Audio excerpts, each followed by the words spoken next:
सबकी निगाहें झूम भूल भर के बुआ है सुनिए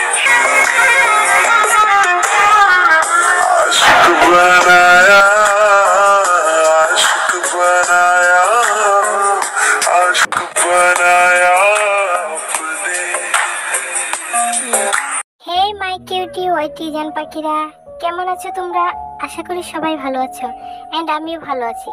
যারা যারা ভিডিওটা দেখছো সবাই প্লিজ চ্যানেলটা সাবস্ক্রাইব করে দিও এন্ড হ্যাঁ, ভিডিওটা লাইক আর কমেন্ট করতে কিন্তু একদমই ভুলবা না। তোমাদের একটা লাইক আমাকে নতুন আরেকটা ভিডিও বানাতে অনুপ্রেরণা যোগায়। অনেক কথা বলে ফেলেছি, চলো ভিডিওটা শুরু করি। Let's start the video. তে যেন পড়ার থেকে বেশি মুগ্ধ হয়েছে ওনার কথা বলার স্টাইল। ওর নাম জিসু। তে ওনাকে এতই ভালো লেগেছে যে দুদিন পড়া পর্যন্ত অপেক্ষা করতে পারলো না। জিসু আপু চলে যাওয়ার সঙ্গে সঙ্গে ছুটে গেল বড় আপুর কাছে, জানালো ওনার কাছেই পড়বে সে। আরএম যেন কিছুটা নিশ্চিন্ত হলেন। তারপর তেকে বললেন, কখনো যদি মনে হয় তোমার পড়ার ঘাটতি হচ্ছে তাহলে আমি নতুন টিউটর আনবো, তুমি চিন্তা করো না, পড়াশোনায় মনোযোগ দাও। তে ঠিক আছে বলে নিজের রুমে চলে গেল। রাতে সবাই একসাথে খাওয়া দাওয়া করলো, কিন্তু জাংকুক নেই। ইদানিং জাংকুক অফিস শেষ করে নিজের নতুন অফিসে চলে যায়। ওনারা ওখানে সব গোছানো, প্ল্যানিং করা এসব নিয়ে ব্যস্ত থাকে। রাত 11টার আগে ফিরেই না, কেউ অপেক্ষাও করে না তার জন্য, কারণ জাংকুক করার নির্দেশ দিয়েছে, আমার জন্য কেউ অপেক্ষা করলে আমি আর ফিরবই না। সেই থেকে জিন আর আয়ু নিজেদের সময় মতো শুয়ে পড়ে। জাংকুক 11টার পরে এসে ফ্রেশ হয়ে নিজের মতো খায়। কেটে গেল আরো দুদিন, দেখা হলো না তে আর জাংকুকের। সকালে জাংকুক খেতে আসলেও তে আগে আগে খেয়ে পালায়। সে জাংকুক ভাইয়ের মুখোমুখি হতে চায় না। তে ছোটবেলা থেকেই খুব আবেগী আর জেদি। অল্পতে কান্না করা তার স্বভাব, আর কোনো বিষয়ে জেদ করলে তা সহজে কাটে না। যেমন সামান্য তাৎপর্যের জন্য জাংকুকের সাথে 9 বছরের উপরে কথা বলেনি একটিবার। জাংকুক দেশে আসাতে মনে অন্যরকম অনুভূতি জন্মানো শুরু করেছিল সবে মাত্র, কিন্তু জাংকুক ভাইয়ের হুমকিতে অনুভূতিগুলো চাপা পড়ে যাচ্ছে। নিজেই যেন অনুভূতিগুলোকে মাটি চাপা দিতে ব্যস্ত। কথাই আছে, চোখের আড়াল হয়ে গেলে মনের আড়াল হতে বেশি সময় লাগে না। এজন্য তে সর্বোচ্চ চেষ্টা করেছে যেন জাংকুক ভাইয়ের সামনে সে না পড়ে। সবাই টেবিলে বসার আগে সে খেয়ে নিজের রুমে চলে যায়। জাংকুক ভাই অফিসে গেলে সে কোচিং এর জন্য বের হয়। দুপুরে জাংকুক থাকে না বলে একটু রিল্যাক্সে খেতে পারে। রাতে জিসু আপু পড়িয়ে যায় 7:30 নাগাদ, তখনই খেয়ে রুমে চলে যায়। তখন তো জাংকুক ভাই ফিরেই না, দেখা হবে কিভাবে? সেই রবিবার থেকে তে পালিয়ে বেড়াচ্ছে। আজ বৃহস্পতিবার রাত। তে নিজের পড়া শেষ করে শুয়ে মোবাইলটা হাতে নিয়েছে। জাংকুকের কথা খুব মনে পড়ছে তার, তাই জাংকুকের আইডিতে ঢুকলো, কিন্তু কোনো আপডেট নেই। মনের ভেতরটা কেমন জানি মোচড় দিল তের। মঙ্গলবার দুপুরে খেতে বসেছিল একসাথে, তারপর আর দেখিনি সে। তের খুব ইচ্ছে করছে জাংকুক ভাইকে দেখার, মনকে কোনোভাবেই শান্ত করতে পারছে না। মনের জোরগুলো নিস্তেজ হয়ে পড়েছে। অনেকক্ষণ মনকে বুঝিয়ে ব্যর্থ হলো, তাই রুম থেকে বের হয়ে গুটি গুটি পায়ে এগিয়ে জাংকুক ভাইয়ের রুমের দিকে। রাত তখন 11টার উপরে। ড্রয়িং রুমে একটা হালকা আলোর বাল্ব জ্বলছে, পুরো বাড়ি অন্ধকার। তে জাংকুকের রুমের সামনে দাঁড়ালো, দরজা চাপানো। আস্তে করে ধাক্কা দিল তে, চেক করতে চাইছিল খোলা কি বন্ধ। তে হালকা ধাক্কাতেই খুলে গেল দরজা। কিছুটা ঘাবড়ে গেল তে। যদি জাংকুক ভাই রুমে থাকেন তাহলে আজ থাপ্পড় নিশ্চিত। তাই দুগালে হাত দিয়ে আস্তে করে উকি দিল রুমে। রুমের বারান্দায় বাল্ব জ্বলছে, সেটার আলোয় রুমে আসছে। মোটামুটি আলোকিত হয়ে আছে রুমটা। জাংকুক কোথাও নেই। বিছানায় টান টান করে পাতানো, টেবিলে বই, খাতা, কাগজপত্র এলোমেলো, সাথে একটা ল্যাপটপের আলো জ্বলছে। চেয়ারের উপর 2 থেকে 3টা কাপড় এলোমেলো পড়ে আছে, ছেলেদের রুমে সচরাচর যেমন হয়। উনি কি এখনো বাসায় ফিরেনি? নিজের রুমের দিকে ফিরে এক কদম গুনতে কানে ভেসে আসে গানের সুর। দাঁড়িয়ে পড়লো তে, মনে মনে ভাবছে, গান কে গাইছে? জাংকুক ভাই নয় তো? আবারও ঘুরে গুটি গুটি পায়ে এগিয়ে গেল সিঁড়ির কাছে। তে এই জীবনে কোনোদিন সন্ধ্যার পর ছাদে যায়নি, সবাই গেলেও যায় না। ওর ভয় লাগে। সন্ধ্যাবেলা নাকি ছাদে তানারা ঘুরে বেড়ায়, সারা রাত ছাদেই থাকেন। এই ভয়ে ছাদে পা বাড়ায় না সেদিকে। সিঁড়ির কাছে এসে থমকে দাঁড়ালো তে। এই গান কি তানারা গাইতেছেন আমাকে আকৃষ্ট করে নেওয়ার জন্য? যাবে কি যাবে না এটাই ভাবছে তে। বুকে সাহস নিয়ে 2 কদম এগিয়ে গেছে তে। একটু উকি দিয়ে দেখলো ছাদের দিকে। ছাদের গেট খোলা। এটা দেখে মনে সাহস পেল মেয়েটা। তারারা গান গাইলে গেট খোলার কি দরকার ছিল? তারপর আল্লাহ আল্লাহ করে এগুচ্ছে তে। গেটের কাছে এসে বুকে হাত রেখে উকি দিল ছাদের দিকে। ছাদের এক কর্নারে নজর পড়ল, সিঙ্গেল সোফার উপর হেলান দিয়ে বসে আছে একজন। চাঁদের উপর থেকে তে সরে যেতে স্পষ্ট বোঝা গেল এটা জাঙ্কুক ভাই। তে নিস্তব্ধ হয়ে দাঁড়িয়ে পড়ল। এত রাতে জাঙ্কুক ভাই ছাদে কি করেন? কৌতূহল হলো তের। আগে কি গান গেয়েছে তা তে বুঝতে পারেনি, নিচ থেকে শুধু সুরটাই শুনেছি। এখন জাঙ্কুক ভাই নীরব। কয়েক মুহূর্ত পর জাঙ্কুক ভাই আবার শুরু করলো। তে কৌতূহলী নয়নে তাকিয়েছে জাঙ্কুকের দিকে। ছেলেদের গান শিখতে হয় না, তারা খালি গলাতে গান গাইলেও যেন অসম্ভব সুন্দর লাগে। তে মুগ্ধ নয়নে জাঙ্কুকের গান শুনছে। জাঙ্কুক ভাই একই লিরিক্স বারবার গাওয়াতে গানে মনোযোগ দিল তে। নিজেকে নিজেই প্রশ্ন করলো তে, এই গান কাকে উদ্দেশ্য করে গাইছে উনি? আমাকে নিয়ে নয় তো? এইটুকু বলতেই মুখে হাসি ফুটলো তের। তৎক্ষণাৎ মনে হলো উনি আমাকে নিয়ে কেন গান গাইবে? আমি কে? সুগা ভাই তো সেদিন বলল জাঙ্কুক ভাইয়ের জীবনে কেউ আছে, তাহলে কি তার কথা ভেবেই গাইতেছেন? সঙ্গে সঙ্গে হাসি গায়েব হয়ে গেল। নিস্তব্ধ আঁখিতে তাকিয়ে আছে সে। বুকের বাঁ পাশে হালকা ব্যথা অনুভব হলো। ওনার মনে সত্যি অনেক দুঃখ, না হয় এমন গান কেন গাইবে? এরই মধ্যে জাঙ্কুক ভাইয়ের গান থেমে গেল। কিছুক্ষণ নীরব থেকে পকেট থেকে একটা সিগারেট বের করলো, ঠোঁটে ধরলো, আগুন দিয়ে জ্বালানো শুরু করলো সেই সিগারেট। এদিকে তের মাথায় আকাশ ভেঙে পড়েছে। নিজের চোখে বিশ্বাস করতে কষ্ট হচ্ছে। জাঙ্কুক ভাই সিগারেট খায়? দাঁড়িয়ে থাকার শক্তিটুকু পাচ্ছে না মেয়েটা। অকস্মাৎ দরজা এখানেই বসে পড়েছে সে। তে জাত শত্রু হলো সিগারেট। যেখানে সিগারেটের গন্ধ তে সহ্য করতে পারে না, সিগারেটের গন্ধে তার শ্বাসকষ্ট হয়ে যায়, সেখানে জাঙ্কুক সিগারেট খাচ্ছে। এটা যেন তে মানতেই পারছে না। অষ্টদয় উল্টে নীরবে চোখের জল ফেলছে। যাকে সে মিস করছিল, এতক্ষণ তাকে দেখার জন্য উদ্বেগ ছিল, তাকে খুঁজে এসে এরকম একটা দৃশ্য দেখবে তা সে কল্পনাও করেনি। অষ্টাদশীর মনটা নির্মম ভাবে হত্যা করেছে জাঙ্কুক। জাঙ্কুক ভাই অষ্টাদশীর মনে বসন্তের ফুলের মতো আর ফুটবে না। জাঙ্কুকের প্রতি খুব রাগ হলো তের। রাগের সাথে কান্নার মাত্রা বাড়তে লাগলো। ছাদের দরজার পাশে বসে ফুপিয়ে ফুপিয়ে কাঁদছে তে। নিজেকে সান্ত্বনা দেওয়ার কোনো ভাষাই খুঁজে পাচ্ছে না সে। আচমকা জাঙ্কুক তের সামনে হাজির হলো। তে তখনও কান্নায় ব্যস্ত। জাঙ্কুক গম্ভীর কণ্ঠে শুধালো, এখানে কি করছিস?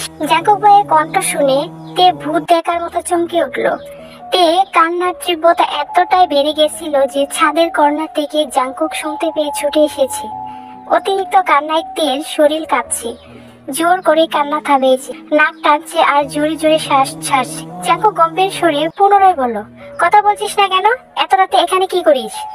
তে এবার কিছুটা স্বাভাবিক হয়ে ছাদের ফ্লোরের দিকে তাকিয়ে ধীরস্থির কণ্ঠে উত্তর দিল, এমনি এসেছিলাম। জাঙ্কুকের শরীর ঝুঁকে এলো। তে তখনও ছাদের ফ্লোরে বসা। চাঁদের আলোতে স্পষ্ট বোঝা যাচ্ছিল তে অভিব্যক্তি। চিবুক নেমেছে গলায়, হাত পা কাঁপছে। ভয় আর কান্নার প্রতিক্রিয়া দুটোই অনুভব করছে তে। জাঙ্কুক আচমকা তের বাহুতে ধরল, এক টানে দাঁড় করালো তেকে। তের শরীরের কম্পন তীব্র হলো। হৃৎপিণ্ডের দুপদাপ বেড়ে যাচ্ছে সহসা। চোখ তুলে তাকাতেও পারছে না। জাঙ্কুক তীক্ষ্ণ দৃষ্টিতে তাকালো, রাগে কটমট করতে করতে বলল, তুই কাঁদছিলি কেন? তে উত্তর খুঁজে পাচ্ছে না, কিভাবে বলবে। জাঙ্কুক ভাই সিগারেট খাওয়া আর অন্য মেয়েকে উদ্দেশ্য করে গান গাওয়াতে তার ভেতর থেকে এমনিতেই কান্না আসছে। তে মাথা নিচু করে চুপ করে রইল। জাঙ্কুক দীর্ঘশ্বাস ফেলে কিছুটা স্বাভাবিক কণ্ঠে বলল, তুই কি সবসময় রাত বিরাতে ছাদে আসিস? তে তৎক্ষণাৎ বিদ্যুৎ পেয়ে কতক্ষণ মাথা নাড়িয়ে না বোধক সম্মতি জানালো। তারপর আস্তে আস্তে বলল, এই জীবনে কোনোদিন সন্ধ্যার পর ছাদে উঠিনি আমি। জাঙ্কুক উদ্বিগ্ন গলায় বলল, তাহলে আজ আসলি কেন? তে নিস্তব্ধ নীরব, কিছু বলার সাধ্য নেই বলে দীর্ঘশ্বাস ফেললো। এত রাতে ছাদে আসার কোনো অজুহাতও খুঁজে পেল না। জাঙ্কুক কয়েক পা এগিয়ে তের অনেকটা ঘনিষ্ঠ হয়ে দাঁড়ালো। জাঙ্কুকে এত কাছাকাছি দেখে তের নিঃশ্বাস বন্ধ হওয়ার হাল হলো। জাঙ্কুকের গায়ের গন্ধের মাতাল হওয়া অবস্থা ভয়ঙ্কর পরিস্থিতি থেকে নিজেকে বাঁচাতে দু কদম পিছিয়ে গেল তে। কিন্তু পেছনে আর জায়গা নেই। দরজার পাশে পিলারের পিঠ ঠেকলো। তরতর করে কাঁপছে অষ্টাদশীর ছোট্ট দেহ। পায়ের পাতা শিরশির করছে। সরে যেতে চাইলো সামনে থেকে। আচমকা জাঙ্কুক দু বাহু পিলারের দুপাশে চেপে ধরলো। কিছুটা ঝুঁকে তের মুখোমুখি হলো। শ্বাস, তীব্র দৃষ্টি তেকে নাজেহাল করে দিচ্ছে। মানসিক টানাপোড়েনে পড়ে গেল তে। বুকের ভেতর কেউ অবিরাম নৃত্য করছে, যার শব্দ বাহির থেকে শোনা যাচ্ছে। শরীর ঘামতে শুরু করছে। জাঙ্কুক হঠাৎই শীতল কণ্ঠে বলল, এত বছর তো খুব পালাই বেড়াইছিস, এখন দেখবো কতটা পালাতে পারিস। জাঙ্কুকের ঠান্ডা হুমকিতে কেঁপে উঠল তে। এই কথা শোনা মাত্রই তে শরীরের হাই ভোল্টেজের ঝাঁকুনি দিল। তের বক্ষস্পন্দন জোরালো হতে শুরু করেছে। জাঙ্কুক শরণেত্রী অষ্টাদশীর পানে তাকিয়ে আছে। তে টালমাটাল অবস্থা বুঝতে পেরে সামনে থেকে সরে গেল। জাঙ্কুক শক্ত কণ্ঠে ফের বলল, রুমে যা। জাঙ্কুক সরে যাওয়াতে স্বস্তি পেল তে। বারবার দীর্ঘশ্বাস ফেলতে শুরু করলো। কয়েক মুহূর্ত পর সিঁড়ির দিকে নামতে গেল। ঘুটঘুটে অন্ধকারের সিঁড়ি। পেছন ফিরে তাকিয়ে বুকে সাহস দিয়ে ডাকলো, জাঙ্কুক ভাই। জাঙ্কুক উল্টো দিকে ফিরেছিল। ডাক শুনে ঘুরে বলল, তে ভয়ে ভয়ে বলল, আমাকে একটু রুম পর্যন্ত দিয়ে আসবেন প্লিজ। জাঙ্কুক বিস্মিত কণ্ঠে বলল, কেন, হাঁটতে পারছিস না? তে মাথা নিচু করে আস্তে ধীরে বলল, ভয় লাগছে। কেন? তানারা যদি আমাকে ধরে ফেলে? জাঙ্কুক কয়েক সেকেন্ড থেমে সসুরে হেসে উঠল। জাঙ্কুক তের কথায় হাসছে ভাবতেই তের মনে মনে অনেক খুশি লাগছে। জাঙ্কুকের হাসির শব্দে তে অবাক চোখে তাকালো। ততক্ষণে জাঙ্কুকের হাসি গায়েব। জাঙ্কুক অকস্মাৎ ঠাট্টার সুরে শুধালো, তা তুই ছাদে আসার সময় কি তানারা বেড়াতে গিয়েছিল? জাঙ্কুকের এমন কথাইতে আহাম্মকের মতো তাকিয়ে আছে। জাঙ্কুক সহসা বলে উঠল, তুই যা, আমি পেছনে আছি। তে আর কিছু বলার সাহস পেল না। দুটা সিঁড়ি নেমে হঠাৎ কিছু ভেবে থমকে দাঁড়ালো। জাঙ্কুকের নিরুদ্দেশ কণ্ঠে শুধালো, আবার কি হলো? তে দুবার জোরে জোরে শ্বাস ছাড়লো। মনে তীব্র সাহস দিয়ে পেছনে ফিরে তাকালো। জাঙ্কুকের ছাদের দরজার পাশে দাঁড়ানো, 6 ফুট লম্বা। তার উপর তে বেশ কয়েকটা সিঁড়ি নেমে গেছে। এখান থেকে জাঙ্কুকের লম্বা শরীরটা চাঁদের আলোয় সুপারি গাছের মতো লাগছে। তে উদ্বিগ্ন কণ্ঠে প্রশ্ন করলো, জাঙ্কুক ভাই, আপনি সিগারেট খান কেন? তের কথাই জাঙ্কুক যেন ছোট্টখাটো টাসকি খেলো। মুহূর্তে গম্ভীর কণ্ঠে বলল, তার জবাব দিয়ে কি তোকে করতে দিতে হবে? তে এবার কমন করতে বলল, সিগারেট স্বাস্থ্যের জন্য ক্ষতিকর। আর আমি এটুকু বলে থেমে গেল। জাঙ্কুকের কণ্ঠ দ্বিগুণ বাড়ি করে বলল, আর তুই কি? তে ভয়ে ভয়ে বলল, কিছু না। তে আর থামলো না, সিঁড়ি দিয়ে নামতে ব্যস্ত হলো। তে করিডোরে হাঁটছে। জাঙ্কুক পেছনে মোবাইলে ফ্ল্যাশ চালিয়ে সিঁড়ি নিচ পর্যন্ত নামলো। তে পেছন ফিরে জাঙ্কুকে দেখার সাহস পাচ্ছে না। নিজের রুমের দরজা পর্যন্ত এসে রুমে ঢোকার সময় এক পলক তাকালো। জাঙ্কুকের মনোযোগ মোবাইলে। তে রুমে চলে গেল। জাঙ্কুকের আরো একটা রাত কাটলো নির্ঘুম, নিস্তব্ধ। প্রত্যেক সপ্তাহে ছুটির দিনের আগে সারা রাত জেগে থাকে। এটা তার বহু বছরের অভ্যাস। বিদেশে থাকাকালীনও তাই করত। দেশে এসে প্রতি বৃহস্পতিবার রাত নিজের মতো একাকী কাটায়। নিজেকে নিয়ে ভাবে, নিজের স্বপ্ন, ইচ্ছে, ভালোবাসা, প্রিয়জন সবকিছু নিয়েই ভাবে। তে নিজের রুমে শুয়ে ছাদের বিষয়গুলো ভাবছে। জাঙ্কুক এত কাছে আসা, জাঙ্কুক ভাইয়ের বলা সেই কথাগুলো মাথায় ঘুরছে। এইসব ভেবে কখন ঘুমিয়েছে নিজেও জানে না। সকাল সকাল খাবার টেবিলে খাবার খাচ্ছে সবাই। শুক্রবার বলে ভালো মন্দ রান্না করেছে। তের মনটা আজ খুব ভালো, কেন ভালো নিজেও জানে না। তবে জাঙ্কুকের প্রতি ভয় কিছুটা শিথিল হয়েছে। খাবার টেবিলে জাঙ্কুক নেই দেখে মন কিছুটা খারাপ হয়েছে, কিন্তু তেমন পাত্তা দেয়নি। নিজের মতো খেয়ে পড়তে বসেছে। প্রতি শুক্রবার প্রাইভেট 1 ঘন্টা পরীক্ষা থাকে। এক সপ্তাহ যা পড়া তার উপর পরীক্ষা থাকে। আজও 3টা থেকে 4টা পর্যন্ত পরীক্ষা। অন্যদিকে সুগা রাজনীতি নিয়ে ব্যস্ত হয়ে পড়েছে।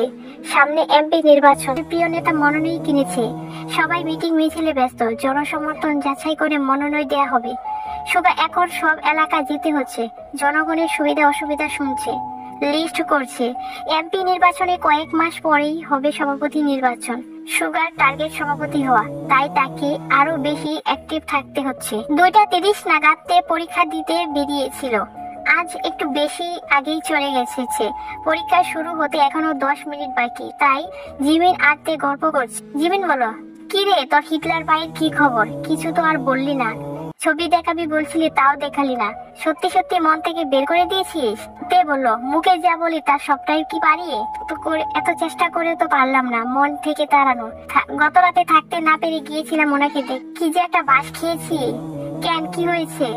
কি আর হবে, লুকিয়ে দেখতে গিয়েছিলাম। জাঙ্কুক ভাইয়ের কাছে ধরা পড়ে গেছি।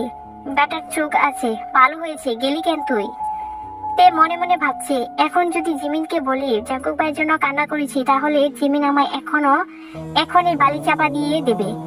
জিমিন আর তে সিদ্ধান্ত নিয়েছে ভার্সিটিতে ভর্তির আগ পর্যন্ত কোনো প্রকার প্রেম, বন্ধুত্ব, ক্রাশ কিছুই খাওয়া যাবে না। এই জন্য কোচিং এ নতুন কারোর সাথে কথাই বলে না। তে আগে আসলে জিমিনের জন্য সিট রাখে, জিমিন আগে আসলে তের জন্য সিট রাখে। বিষয়টা অনেকটা হাই স্কুলের জীবনের মতো। এত কিছুর পরও তে জাংকুক ভাইয়ের উপর ক্রাশ খেয়ে ফেলেছে। এই জন্য জিমিন অবশ্য প্রতিনিয়তই তেকে বুঝাচ্ছে। এতক্ষণ স্যার চলে আসেন, যথারীতি পরীক্ষাও শুরু হলো। 4টা পরীক্ষা শেষ করে দুই বান্ধবী হাতে হাত ধরে বের হয়েছে। আশেপাশে তের গাড়ি নেই, তাই রাস্তার পাশে দাঁড়িয়ে ড্রাইভার ফোন দিবে ভাবলো। হঠাৎ বাইককে নিয়ে জাংকুক হাজির হলো। হেলমেট পরা, সাদা শার্ট, কালো প্যান্ট, কালো শু, হাতে কালো পিতার ঘড়ি, শার্টের বোতামের ফাঁকে সানগ্লাস। তের দিকে তাকিয়ে উচ্চস্বরে ডাকলো, তে। তে আর জিমিন দুজনেই ডাক শুনে সেদিকে তাকিয়েছে। তে এক পলক তাকাতেই চিনতে পারলো জাংকুককে। এভাবে দেখে আবারও নতুন করে ক্রাশ খেয়েছে। তে মনে মনে ভাবছে, উনি এখানে কেন? উনি কি আমায় নিতে এসেছেন? সেদিন তো তু আর আবিরকে ধমকে বললো কাউকে ভাইকে উঠাবে না, তার মানে আমাকেও নিশ্চয় উঠাবে না। না উঠাক, ওনার ভাইকে উঠতে আমার ভয়েই গেছে, কিন্তু উনি আসলো কেন?